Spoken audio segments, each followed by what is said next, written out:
How often do we hear the phrase, "Sticks and stones may break my bones, but words will never hurt me"? Well, what would you do if I told you that this is a complete lie? While sticks and stones are both capable of physically harming us, words have an astronomical effect on our lives.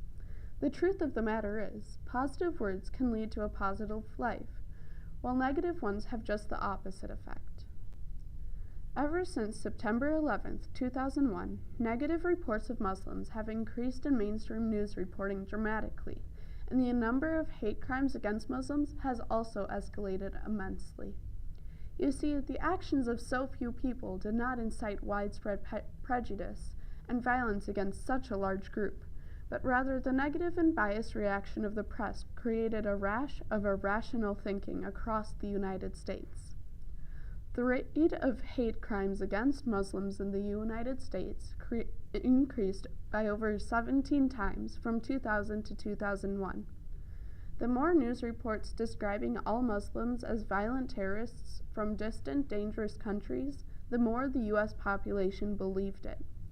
They soon forgot who their neighbors were and turned on them, not as a neighbor turned enemy, but someone that appeared to them as enemies of the country that harbored them for centuries.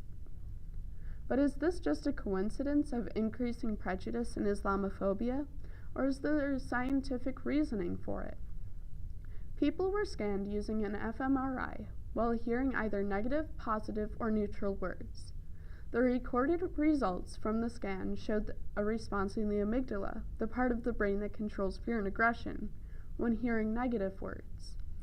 However, there was little response to positive or neutral words.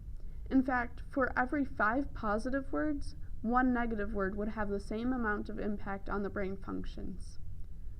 As negative experiences are hardwired in our brains to not be forgotten, these negative words are also inherently unforgettable. As scary as it is to remember that fire can burn and elephants can step on you, these negative memories and experiences have given us and our ancestors a boost in survival. However, this doesn't work in our favor in terms of our everyday language and how we talk to each other. As each negative word we utter or others say to us is recalled and stored in our brains much more than the positive ones we use, we tend to become much more pessimistic and even violent. It seems like we have been told our whole lives that our words don't really matter, that they don't impact us. Using negative words has been linked to an increased risk of depression and anxiety.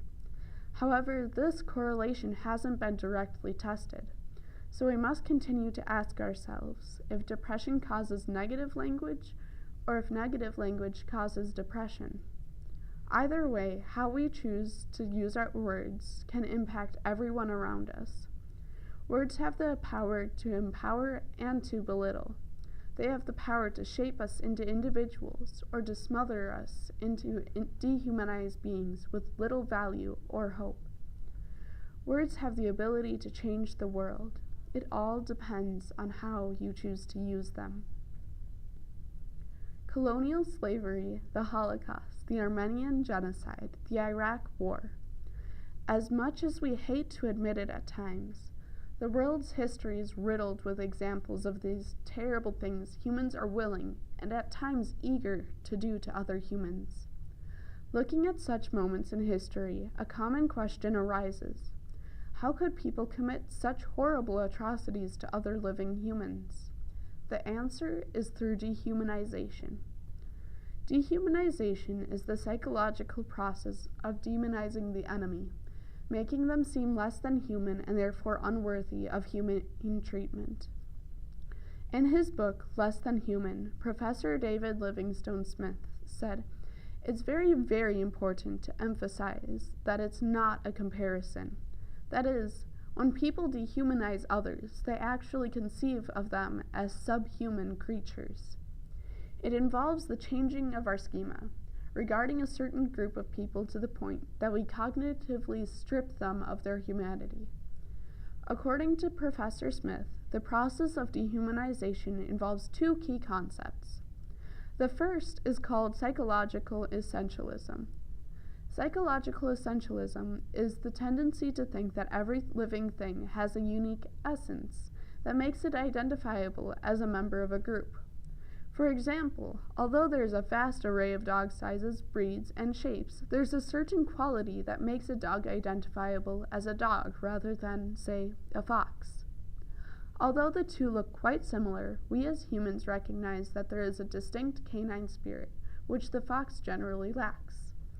This concept translates to humans as well, and is central to the understanding of dehumanization because it implies that, although someone may look human, they may lack a human spirit. Once we convince ourselves that someone is not truly human, we are much less likely to treat them humanely. The second concept is the notion that the world is arranged in a certain hierarchy of living beings, and that humans are at the top of that hierarchy.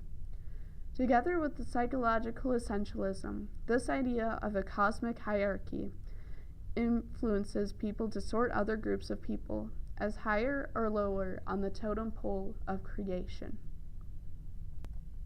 So how is this accomplished? Using metaphors is one way in which dehumanization of other groups of people is encouraged. Military slang, for example, has adopted the term bug splat in reference to a person killed by a drone strike. The media often depicts the Afghani and Iraqi wars as hunting expeditions, using headlines such as, "With enemy bases as animal nests, Pakistani give up on Lair of Osama," "America's new dilemma is how to smoke bin Laden out from caves," and "We need to trap the animal." Accommodation is what occurs when someone is presented with new information. Rather than making the new information fit into an existing schema, you modify or adapt a current schema to accommodate for the new information. This is what happens with propaganda. Propaganda is a powerful tool. During World War II, the Nazi Party used propaganda to dehumanize the Jewish people by referring to them as lice, cockroaches, and diseases, and encouraged thousands of German citizens to commit the atrocities we associate with the Holocaust.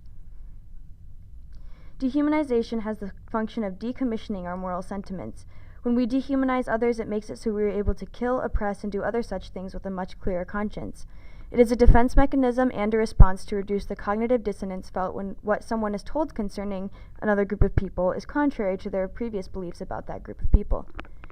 This concept can be seen in Zimbardo's prison experiment. In this experiment, Zimbardo selected 24 male volunteers and arranged for them to stay in the basement of the Stanford building, which had been remodeled into a mock prison.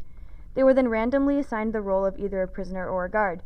The prisoners were arrested at their homes, had their fingerprints taken, and were given uniforms and ID numbers, which were the only things they were referred to for the duration of the experiment.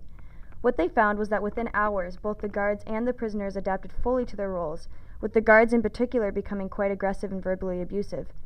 Within just a few hours, the guards began harassing the prisoners, enforcing trivial rules with physical punishments, such as push-ups and pointless tasks to accomplish. The guards were generally degrading and took away clothing and bedding as a way of enforcing order. After 36 hours, the 5 of the previously stable prisoners experienced mental breakdowns and had to be removed from the experiment. Zimbardo later observed the same kinds of behaviors from the guards at the Abu Ghraib prison, when he became an expert witness for one of the guards there. The guards were instructed by their superiors that their job was to soften the prisoners up for interrogation using whatever methods necessary. This led to horrendously inhumane treatment of the prisoners. They were stripped naked, beaten, morally humiliated, hung from their hands and feet, and otherwise abused.